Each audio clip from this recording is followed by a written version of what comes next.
दरभंगा में कोरोना के 4 नए मरीज मिलने की पुष्टि हुई है। जिले में कोरोना पॉजिटिव मरीजों की संख्या बढ़कर 278 हो गई है। सभी कोरोना मरीज डीएमसीएच में आइसोलेट कर दिए गए।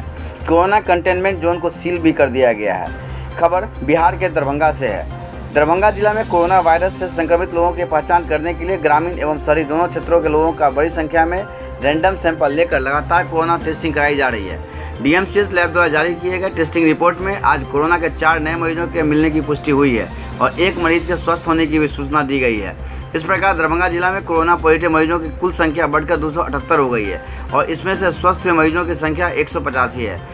आज मिले 4 नए मरीजों में जाले प्रखंड के 1, सदर प्रखंड के 2 एवं डीएमसीएच के 1 कर्मी शामिल हैं। सभी नए कोरोना मरीजों को डीएमसीएच में आइसोलेट कर दिया गया है। साथ ही इनके निकट संपर्क में आए हुए व्यक्तियों की ट्रेसिंग भी कराई जा रही है। जिला पदाधिकारी दरभंगा डॉक्टर त्यागराजन एसएम द्वारा सभी अनुमंडल पदाधिकारी एवं संबंधित प्रखंड विकास पदाधिकारी एवं थाना प्रभारी को कोरोना पॉजिटिव कंटेनमेंट एरिया को तुरंत सील करने का आदेश दिया गया है। वहीं सिविल सर्जन दरभंगा को कंटेनमेंट जोन में डोर टू डोर स्क्रीनिंग कराने का निर्देश भी दिया गया है।